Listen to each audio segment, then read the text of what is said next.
Story 1. While earning my degree, I took classes that interested me and were related to my major. It turned out I was earning a minor in chemistry without even realizing it.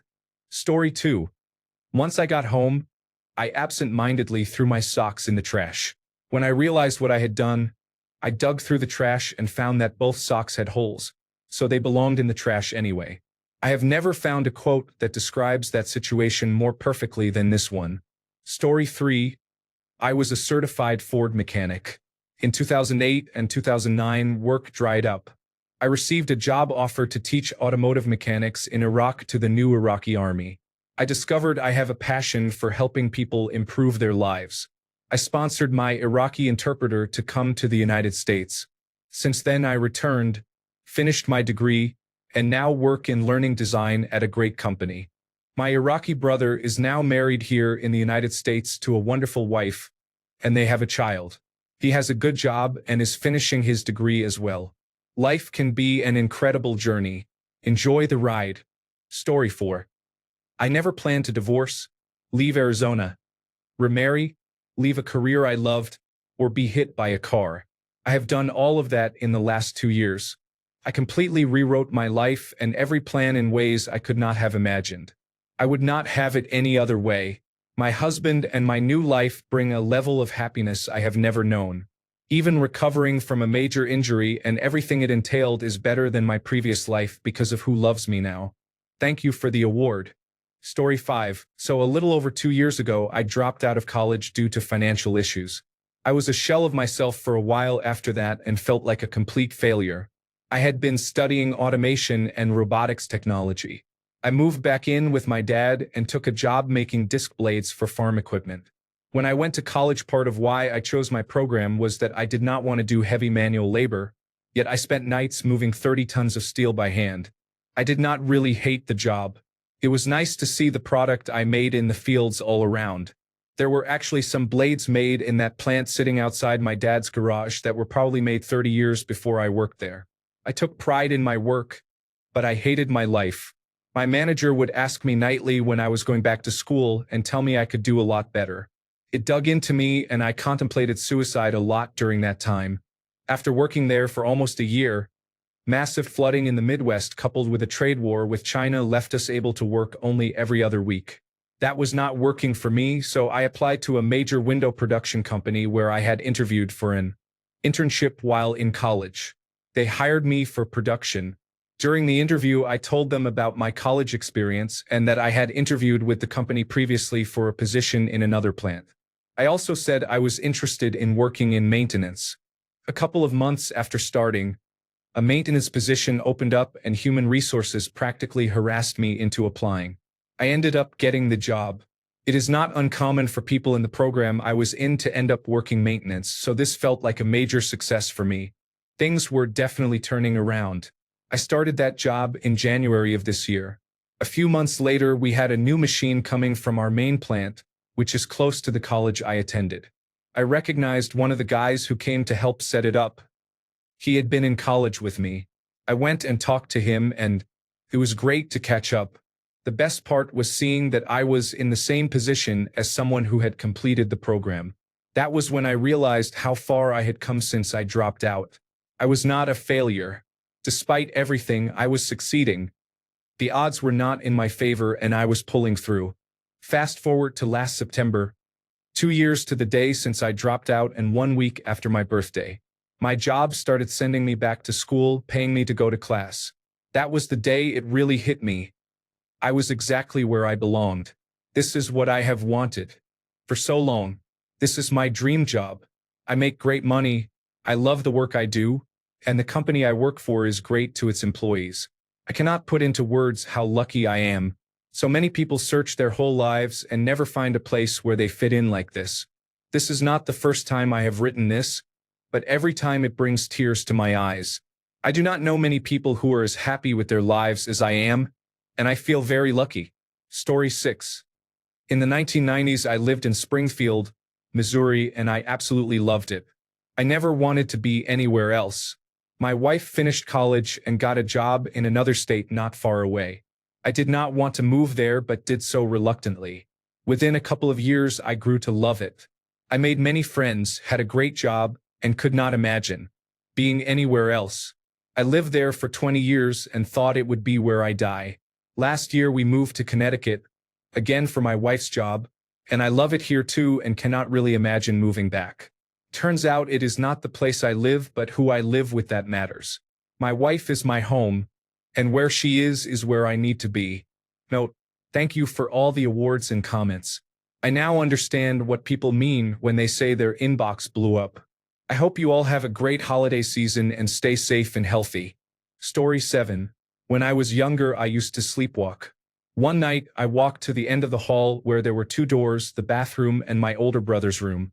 In my sleep, I opened the wrong door, lifted his blanket, and peed. It was not where I intended, but I finally got back at the jerk who had been farting on me for years. Story 8. I suffered a severe trauma that resulted in the loss of my legs.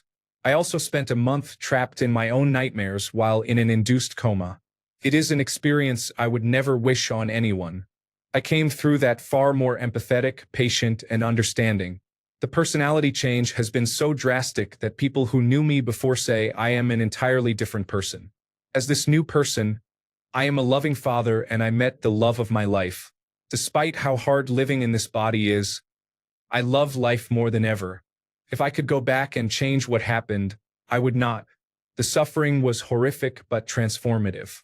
To become who I am now, the accident had to happen. I am sorry to my past self, but if I am honest, you were not a good person. I do not miss being you. Story 9. I think life is happier when you learn to let go of the what-ifs and appreciate what you have. Story 10. I had no idea what I wanted to be in high school. My father died during my sophomore year, so I moved in with my mother and changed schools. At the new school, I joined the Reserve Officers Training Corps and thought that was what I wanted to do.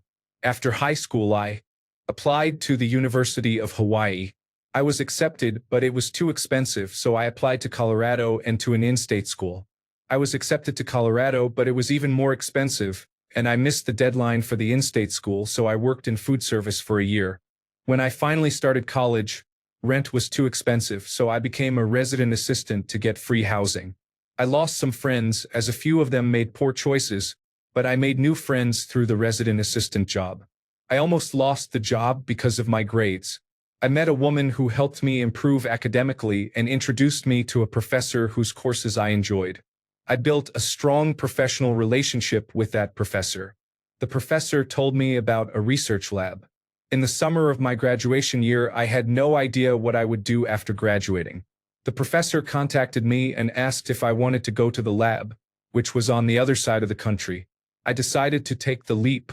It was a 6-week course, which I thought would give me time to decide what to do when I returned home. While there, I made friends with the other students. One invited me to the docks. We drank beer, and a visiting professor joined us. He offered me a job in a different state, about 1,000 miles from anyone I knew. I decided to go. Before I moved, I reconnected with the woman I had met in college and we started dating. Then I moved far away.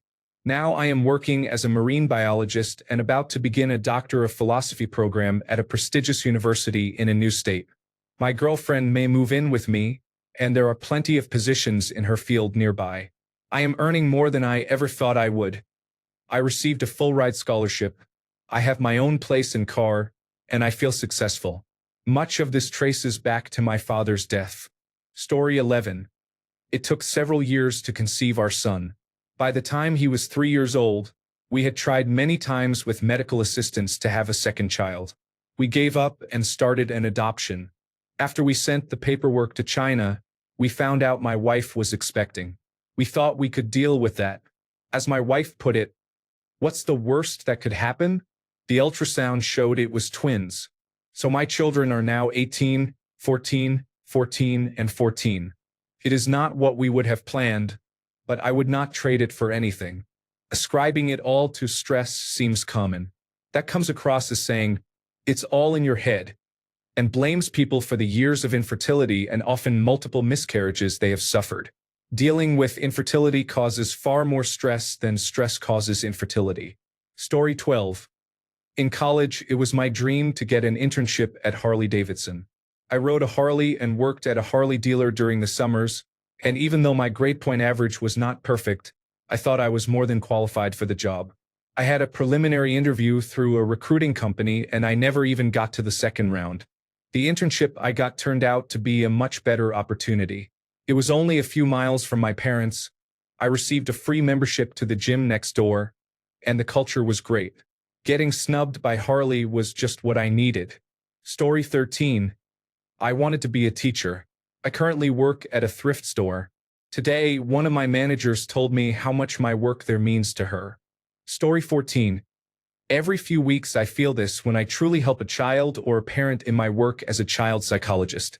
I must be where I need to be much of the time. Still, I wish I were a rock star. Story 15. The right man in the wrong place can make all the difference in the world. Story 16. In the late 1990s, I was in the United States Navy and preparing to transfer to shore duty, so I called my detailer. He had orders for me to stay in Jacksonville or to go elsewhere. I decided to wait and talk to my wife that night because she had mentioned wanting to move. When I talked to her, she said to take the orders in Jacksonville. That night, there was a huge snowstorm across the Midwest, and the detailers were not able to come to work for a week. By the time I was able to reach him, the orders were already taken. I had to move to Pensacola, then received orders to Italy. My wife and I separated and later divorced. In 2005, I retired from the United States Navy and ended up in California. I got a great job that I still have and remarried. We now live in Texas and have twin 8-year-old girls. I could not imagine my life without them. It is not where I intended to be, but this is where I belong. Story 17. In the summer of 2011, I was doing my school placement in Ghana and planned to travel to India after my 3 months there to visit a friend who was doing her placement. I am from Canada. Right before I was supposed to go to India, I realized that my visa was valid from the day it was issued, not from the day I planned to leave, so it was already invalid. I was disappointed but returned home. The day before I was originally supposed to return home, I was invited out with a few friends I had worked with and I met my now husband. Even though I missed part of my trip, I was glad it did not work out the way I had planned. I was not the type to go out much, but I was working less because I was expected home soon, so I had free time. Story 18. I got a job in concert security somehow. I am a tiny, not intimidating 5 feet 4 inches woman who at the time had waist-length blonde hair. I was terrified and had no idea what I was doing. Anything involving security was not something I ever imagined my quiet self doing, and it really shocked people when they found out. But I gained so much confidence from that job. You have to be pretty assertive to tell a sexist, old, redneck white man that his pocket knife is not coming in, no matter how much of a tantrum he throws.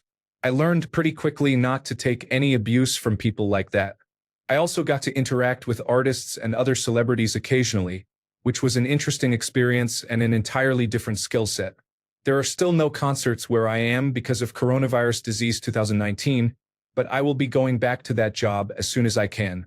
Story 19. The older you get, the more you realize this is true for the majority of people. Story 20.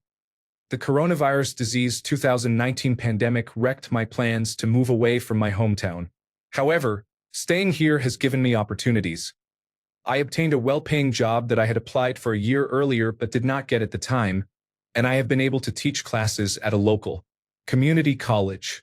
Teaching has been a very valuable experience because I hope to pursue a career in academia. The circumstances that led to this job were uncommon, so I was fortunate to have the opportunity. I still plan to move away in a year or two, but for now I am in a good place. Story 21. I failed a college class and had to stay an extra semester to retake it. During that semester, on my way to class, I ran into a girl I knew from high school. I had not seen her in about 5 years. This was in 2010. We married in 2013. Our first daughter was born in 2015, the second in 2016, and our third just this past June. Thank God I did not understand organic chemistry. Story 22.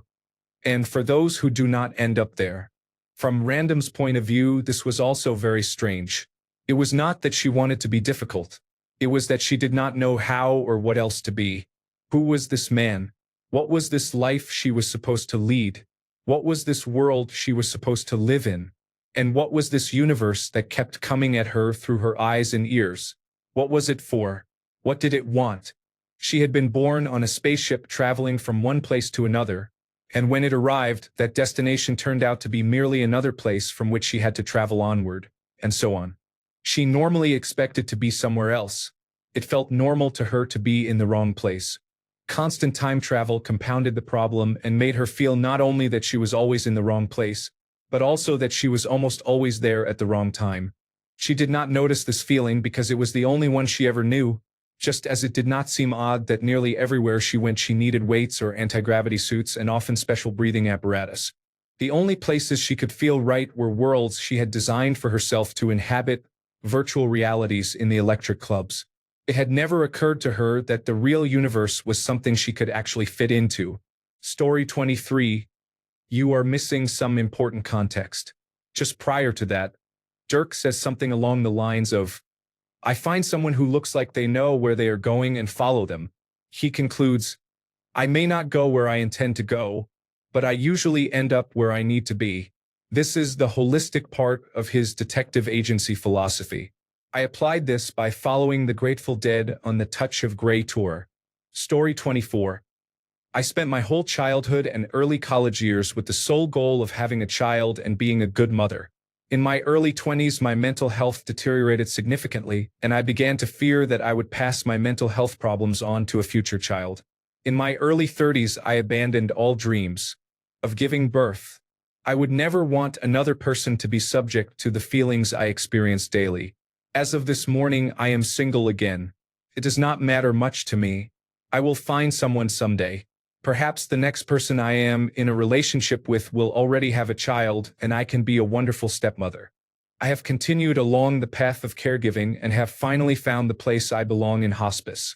I am a hospice certified nursing assistant. I could work toward becoming a hospice registered nurse, but I would have less time to spend with my patients. As a certified nursing assistant, I am able to spend time speaking with patients and their families. I am good at it. I can sense what people need physically, emotionally, mentally, and spiritually.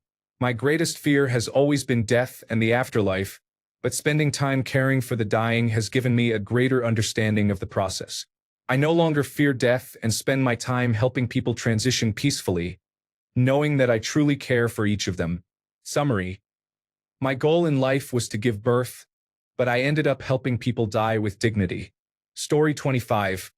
Straight out of high school, I followed my love of theater and went to university for theater production. After a few years of not knowing when I would see my next paycheck, I went back to college for business. Turned out I was not good in a classroom setting, so I left. Now I work at a job I love, a cannabis store, and spend my days with great people. Sometimes I help someone get through the pain of chemotherapy or help them sleep after a week of restless nights. I like to say that I have a useless arts degree, dropped out of business school, and now I am a drug dealer. Story 26. I could not get pregnant.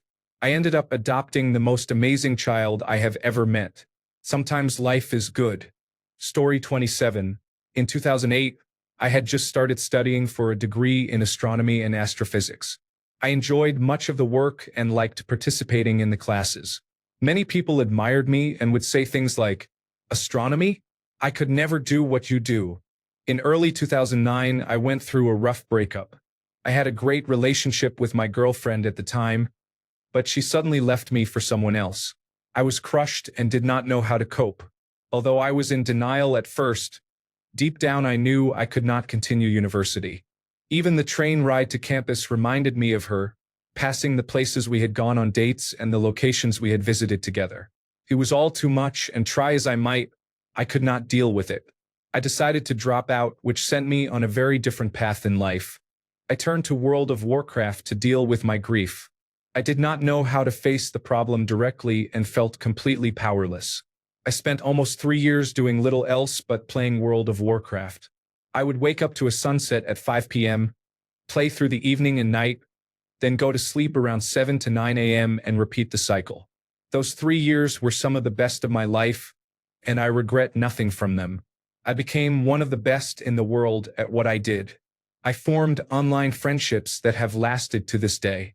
Those years brought some of my fondest memories, and I would not trade them for anything.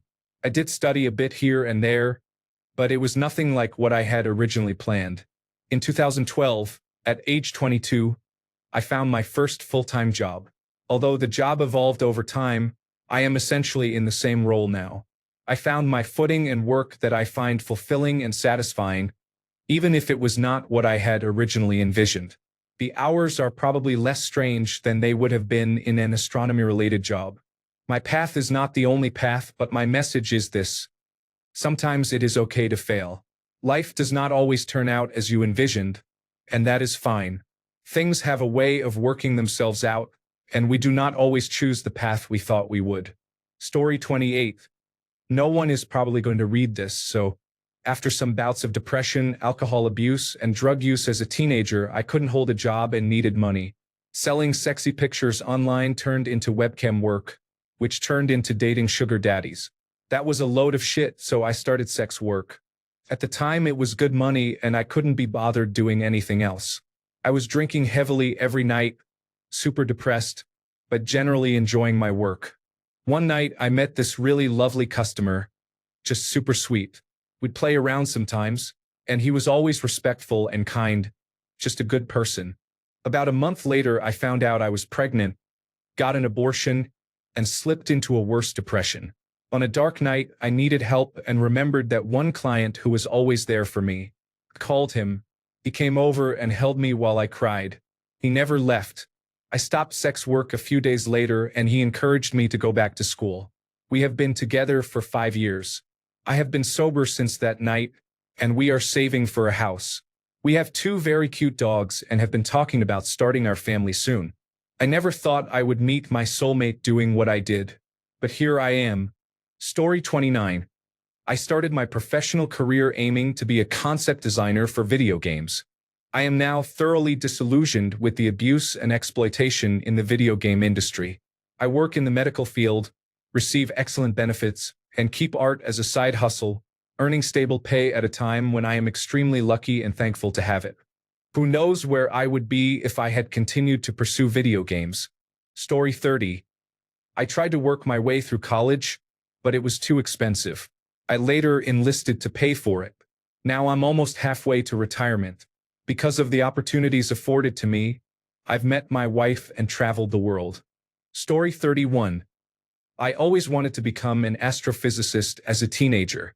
After difficulties with my parents, school, and neglect, I ran away from home and ended up homeless in Toronto. There were few plans for a homeless kid to go to university. People said to learn a trade or go to college. There were no programs for at-risk youth to attend university. I met someone who almost managed to bend a few rules to get me into the University of Toronto, but I was told to try again the next year. Then I used all my money to travel to Vancouver. When I got to Vancouver, I immediately resumed high school studies and went to study halls at the University of British Columbia. I mustered the courage to go to their admissions office to ask about applying. I was told that with my grades as they stood, I would not get in. I remember crying outside the University of British Columbia library. How was I supposed to get good grades while homeless and juggling social workers and benefits meetings? It was my dream university, and for 2 straight years I felt angry at it. So I went back to the University of British Columbia and kept studying. An attractive woman dropped her things, and I had a sudden moment of forget studying that changed my life in a split second. I looked up to the sky wondering if someone had worked this miracle. Then I helped her. She was marketing Big Mama textbook rentals to new students on the first day of university in September. I helped her for free. When she was done, she offered me a part-time job. As a homeless kid, I happily took it. Forget being an astrophysicist. I would be a marketer. I was to report on Monday, and over the weekend I developed strep throat. Saturday and Sunday felt like glass shards. The social worker said I was the first exception allowed to eat in my room instead of in the common area. One social worker cut up ginger and made me tea. I could hardly talk. On Monday, I borrowed the social worker's thermos, put the tea in it, and went to work on the 3rd day of strep throat. To my surprise, the chief executive officer of Big Mama was there. She was large, tall, round, and loud. She asked if I was sick, and I remember saying I was just getting over a small cold. She said there was a little something going around. I wanted to tell her it felt like glass shards in my throat. She said my job that day was to hand out chocolates and coupons for Big Mama. I had to talk to people, so I made large arm gestures and looked like a strange flag bearer handing out chocolate and coupons. I apparently did so well that she asked if I wanted a full-time job. I said yes. I worked as a marketer for 3 months until I moved into programming. When I was younger, I had learned hypertext markup language, cascading style sheets, JavaScript, and PHP, the hypertext preprocessor, to help with my mother's e-commerce site. They taught me how to program and how to market, and I later used those skills to become a Ruby on Rails developer. 8 years later, I sold my first business. I now spend my time trying to help my father fix up his house. Story 32. I was head over heels for a boy who did not feel the same way. I waited 7 years for him to develop feelings for me. He never did, and it hurt. He was not kind about it. It was very painful. Through him, I met his sister. She is an amazing person and my best friend. I needed her in my life, and although I wanted him, he was not what I needed. Story 33. In middle school, I kissed my best friend and was teased mercilessly for being gay. My parents removed me from school and tried to beat the gay out of me. I was sent to Christian camps and to a different high school across the county, so I did not have any of the same friends who could influence me towards sin. I basically started my entire social life over at 14 as an abused kid who wanted to die. I met my husband in that high school. Our first date was 11 years ago. I am still very gay. My parents did not win. Edit. This is getting more attention than I expected, and I have a couple of super sleuths going through my comment history and sending me crazy messages. I do not mean to mislead anyone. I am assigned female at birth. I have a husband. He is a glitch in the matrix and my soulmate and one of the only men I am attracted to, so I technically am bisexual. I consider myself very gay, although I participate more in the bisexual and pansexual community than in the lesbian and gay community because when I show up with my husband, people can get a little grumpy. Sorry if my sexuality in practice upsets you. Story 34. I dated men my whole life. I had every intention of marrying a man and settling down in our small town. Then I met the woman who became my wife. We got married, moved across the country, and now live a dream I never allowed myself to have before. Story 35. Please consider anything after the age of 13, when I began thinking about where I wanted to go. Seriously, I hate the interview or get to know you question. Where do you see yourself in 5 years? I am rarely where I expected to be 5 years later. Some parts have been absolutely awful, but overall I am in the right place. Story 36. My time in the military. From a young age, I wanted to join. I enlisted at 18 with the plan of finishing my degree in 4 years while remaining in the same career field when I went to active duty. Those first 4 years were dark, bleak, and an eye-opener for me. I had many thoughts of getting out and of intentionally failing to get the boot. It was where I realized that in the hardest times you truly shone brightest. I had to check myself, get myself moving, and stop waiting for external forces to motivate me to get things done. It led me to make sacrifices, including repaying a sign-on bonus. From there, I earned my journeyman skill level, was promoted to a non-commissioned officer, and am now wrapping up my bachelor's degree. Next is the craftsman level. It has been a long, hard road, but I know it was for the better. Story 37. This was part of my wedding vows. I had an incredible relationship. I thought that was my family. Then our daughter died. He left and I was adrift. I met my current husband a year later. He has been my rock, the perfect complement to my life.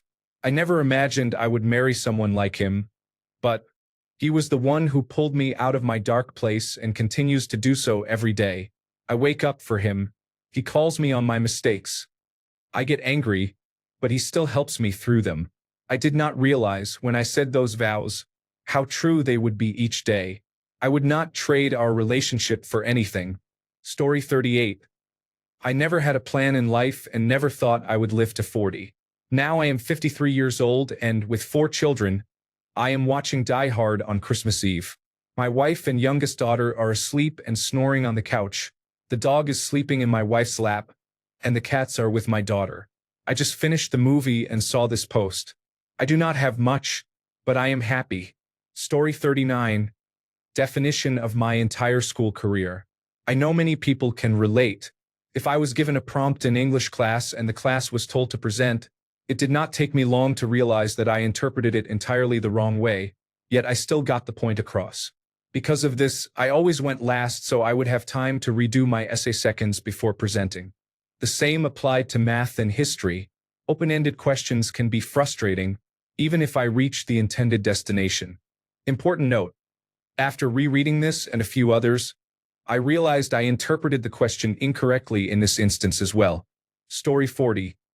On January 23, 2020, I was very angry that my financial aid counselor screwed up my financial aid and prevented me from going to my new college that semester. Now it is the end of the year, and I am very glad that my first semester back was not also the first semester of coronavirus disease 2019. Story 41. I found out I was pregnant in February 2020. In June, we learned our baby girl had a heart defect.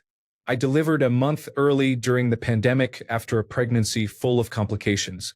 We spent 65 days in the neonatal intensive care unit, received a dozen diagnoses, and consulted many specialists. She will have surgeries, procedures, and appointments for the foreseeable future. This is not what I expected when I saw those 2 pink lines 10 months ago. This is not the dream I had. But when she is cuddled on my chest, her tiny hand clutching my shirt and making tiny squeaks, I would not change a thing. I am so happy she chose me to be her mother. I am not the same person I was a year ago. I am more assertive, patient, resilient, and thankful. She was given to me for a reason, and I do not plan to waste it. Story 42. Short version. Life sucks, but sometimes you end up with 5 kids and unlimited happiness. I grew up in Flint, Michigan. I knew I had no prospects and that my mom would put me out the moment I turned 18. There was no money to move to a safer place, no money for a car, and almost no jobs even if I had been able to find one. I had very limited options. I may have been able to find a multi-roommate situation, but I did not know how that would have worked since I had no friends and was extremely introverted. I was lucky. My father invited me to move to Florida to live with him. I lived in Florida for 12 years. Got married, learned I was infertile, and dealt with my husband's cancer, loss of his eye, and subsequent opioid addiction. I ended up homeless with a felony charge. Adjudication was withheld, thank God, for being an accessory after the fact. He had been stealing air conditioning units to strip for scrap metal to fund his habit. He was doing it in my truck. I was in the vehicle when he was pulled over and finally caught. I ended up divorced because he went from a rabid addiction to heroin to an equally rabid addiction to God. He cherry-picked what he wanted and ignored the rest. I thought the opioids were bad, but being told that he owned me by all rights and God's own words was absolutely my breaking point. At that point, I just wanted out of Florida. He was never going to leave me alone. His friends told him that unless I was dead, any other relationship he could have would be one of sin. Therefore, he believed he either had to fix things with me or remain single until I died. I really wanted to avoid both situations, so I took the first opportunity presented to me to leave. I spoke with a friend I had not spoken with in 10 years and was offered the chance to move to Alaska. It was a big change, but I hoped it would be a good one. It was scary, moving so far away to a place where I had no family and only one friend. There were good jobs though, and no ex-husband. I loved it from the start. Alaska is a beautiful state. The mountains can be heartbreakingly beautiful any time of year.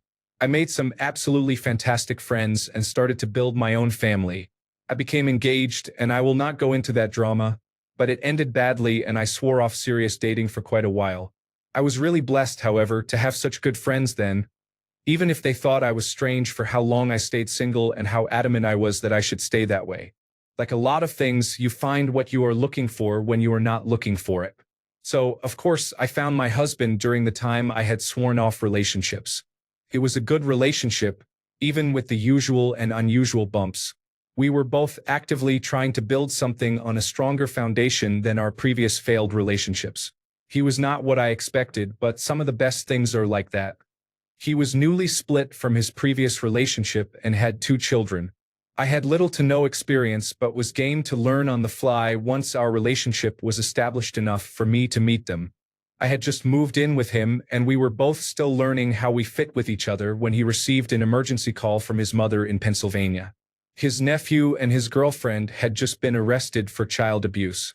Their 2-year-old daughter and 9-month-old son were being treated for multiple long bone fractures, one needing a pin placed, a fractured skull, broken ribs, as well as sexual trauma. All parental rights were being terminated and they needed someone to take them. No one else in the family had the wherewithal or the inclination to take them, so they were going into the system. The question was asked, would he take them? We discussed it at length. It was a huge step to take in such a new relationship. He and I both agreed that he had to take them no matter what, but would our relationship survive it? Did I even want to be a mother? I had never wanted kids, but when I found out I was infertile, it hurt so much more than I would have thought possible to lose. The choice. I had come to terms with it for the most part, and was okay with being a step-parent to his boys if we were to marry. Becoming an instant mother to 2 traumatized babies was so far out of my wheelhouse that I was not sure I would even be good for them. Who could say if I would be a good mother? My role model was questionable. While we were trying to talk it through, he got another call from his mother. The mother, while in jail, had been checked and was found to be pregnant. She was going to have to sign over rights even on this unborn baby. So three children at once. I am not going to lie, I completely freaked out. How do you do something like this? But then again, what about people that give birth to multiples? They do not have experience with 3 babies at once when it happens. There was a lot of back and forth that I will not bore you with, but in the end we felt that there really was no decision to be made. They needed a home, family, and love. It is 5 years later, and I am sitting on the couch watching Christmas movies with my husband and 5 children. We got custody of his 2 earlier this year. It is crazy most of the time, and I usually feel like I am going insane. However, I have truly never been so happy, or felt so content. My family fulfills me in a way I once thought was just in books and movies. I have learned so much from my family. They have taught me about love, forgiveness, acceptance, and trust in ways I never knew and would likely not have learned elsewhere. I come from a history of abuse and terrible relationships, but my marriage feels like a dream come true. It is solid and full of trust and humor. I am an infertile woman who now has 5 children who make me insanely happy, while also tearing my hair out in exasperation. I come from a broken and dysfunctional home, and my home is whole, warm, and mostly functional. This is definitely not where I set out to be, but there is no way to measure the depths of gratitude I feel that this is where I ended up. It makes everything bad that led me here worth it. I am grateful for the hardships because this feels like my reward. A Merry Christmas indeed. Story 43. I was on Omegle, not sure what I wanted or what to talk about. My ex had just left for a week to stay with a boyfriend, because she still lived with me. I met a woman there and decided to talk about gaming instead of anything sexual. We clicked, joked a lot, and I talked with her for about an hour. I asked for her number so we could keep talking, and we stayed up texting each other silly things. I could not tell you the last time I had been that happy. My ex saw I was texting another woman, flipped out, and went to her boyfriend's for another week. I felt devastated. This woman listened to me when I was sad and heartbroken and still kept talking to me. Time went by, we liked each other, got together. I flew out to meet her. She was even more beautiful in person, thought I was attractive, we kissed, and now she lives with me. It's been almost 2 years, and the randomness and sheer luck that I met her still amazes me. I probably would not be alive if I had not met her. Story 44. After high school, I had no idea what I wanted to do. I moved from the East Coast to California and got into trouble. I became addicted to opiates and could not break the cycle of rehabilitation and relapse. After another inpatient stay, I agreed to enter a sober living program instead of returning home. I moved back to the East Coast and have been there ever since. I have been clean for a little over 3 years and work as a case manager at an inpatient rehabilitation facility. where my job is to facilitate aftercare plans. Recently, I was recognized by the entire company, which has multiple facilities across the country, for the work I do. I would not be as effective in my job without my own mistakes and life choices, and I have found a passion for helping people who struggle with the same issues I faced. Story 45. I did not expect to grow up to be a woman. In high school, I kept getting crushes on lesbians. A few years later, it turned out not to be such a bad situation. Story 46. I was on my way to Dairy Queen to get a blizzard because it was extremely hot, but the route I took brought me to the dollar store where my mom had asked me to pick up some items I had forgotten about. It was not inspiring or interesting. I did not get where I wanted to go, but I got where I needed to be. Story 47. In 2009, I was living in New York and impregnated a woman who lived in Virginia while she was on vacation. 9 months later, I got a call, sold all my possessions, left graduate school, and hired a lawyer to establish custody. I moved to Virginia and was mistreated by the apartment manager, so I lived in my car with my puggle while going to job interviews for 2 months. Eventually, the judge ordered me to attend Getting to Know Your Child classes. They were a group of men like me trying to do the right thing but with no idea how. During the first class, I broke down crying. After class, a man came up to me and said I needed a drink. I told him I had no money. He offered to buy me a beer and took me to a local pool hall. I ended up getting completely wasted and could not drive home. To top it off, an officer parked right next to my car and told me if I got in it, he would take me to jail. So I did what any sane person would do and started to pitch the tent I had in my trunk in the parking lot.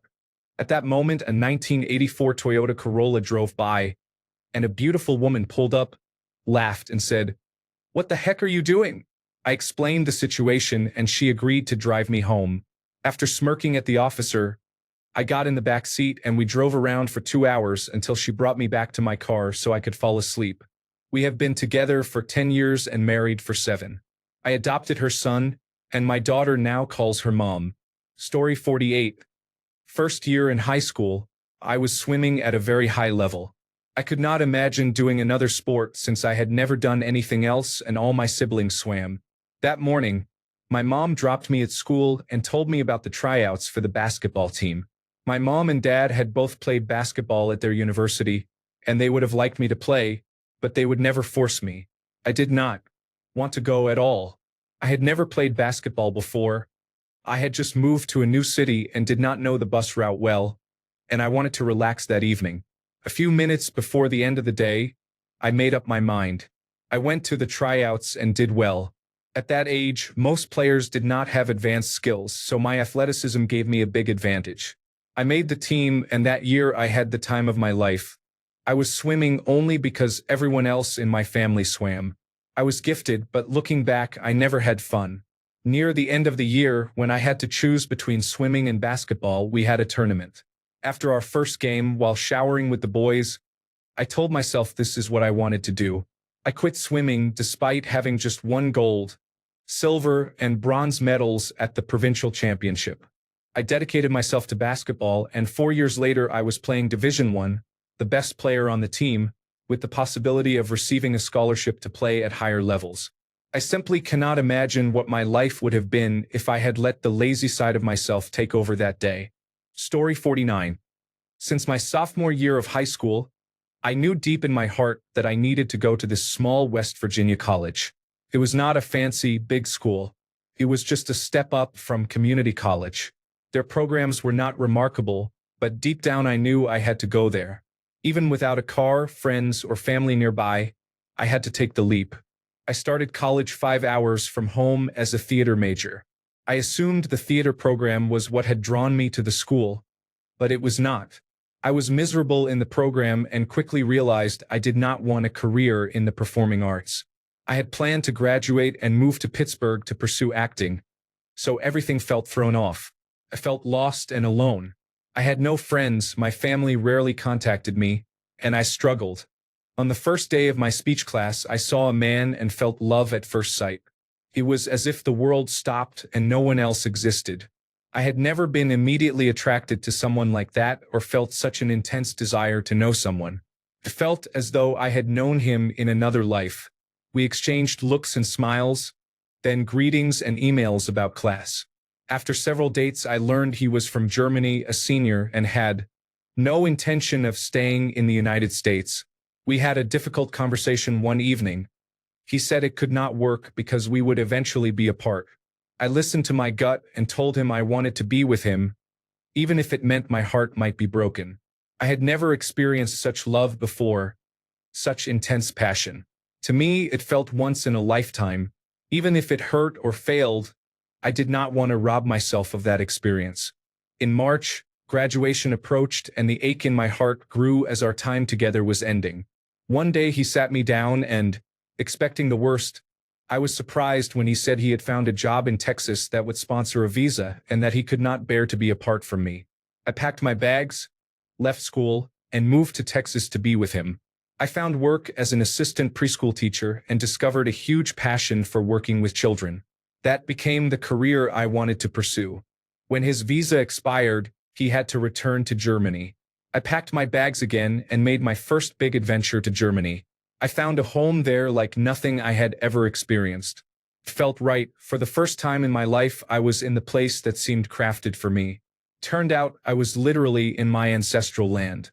I ended up with a magical life I could never have dreamed. I feel like I live in a fairy tale every day.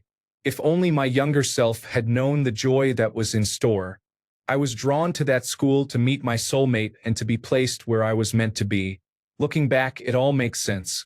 If you are feeling lost, you may just be getting redirected to your destined path. Story 50. It is literally tattooed on my arm. I got it as a reminder to keep going when I almost failed out of college, relocated, and took a couple of years off. That seemed to work too. If I had stuck with it, I would probably have ended up at some company in the Midwest and remained there indefinitely. Instead, I earned a degree, moved to Germany for a few years, recently returned, and am figuring out what is next. It definitely would not have been what I had predicted when I decided to take a break from college. Thanks a bunch for sticking around till the end of the video. Remember to subscribe, and until next time, stay awesome and goodbye.